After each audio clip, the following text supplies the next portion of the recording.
Rupanya tahi busuk ni senang je nak wangi, tapi ramai orang tak tahu punca sebenar datang dari mana. Bau yang terlalu kuat ni kadang bukan benda biasa.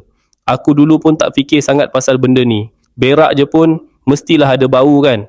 Tapi lama-lama aku perasan, bau dia lain macam. Bukan setakat busuk biasa, tapi jenis yang lepas keluar toilet, orang lain masuk pun boleh tahu. Malu tu jangan cakap lah. Kalau dekat rumah okey lagi. Tapi kalau kat office, kat rumah orang atau masa travel, memang rasa serba salah.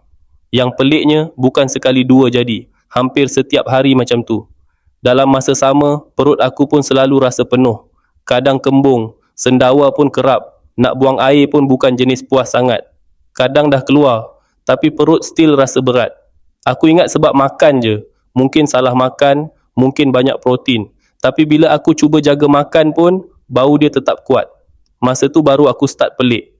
Bila aku cuba faham betul-betul. Rupanya najis yang terlalu busuk ni banyak kaitan dengan usus yang tak sihat. Bila makanan tak hadam elok, bakteria dalam usus jadi tak seimbang. Sisa makanan lama yang tertinggal, angin yang terperangkap, semua tu boleh buat najis jadi lebih busuk daripada biasa. Masa tu baru aku sedar, kadang benda yang kita anggap kecil, sebenarnya tanda dalaman kita dah tak stabil. Sampai satu hari, kawan aku share pasal herba lendir raja. Dia cakap orang dulu guna untuk bantu tenangkan sistem penghadaman dan seimbangkan keadaan dalam usus.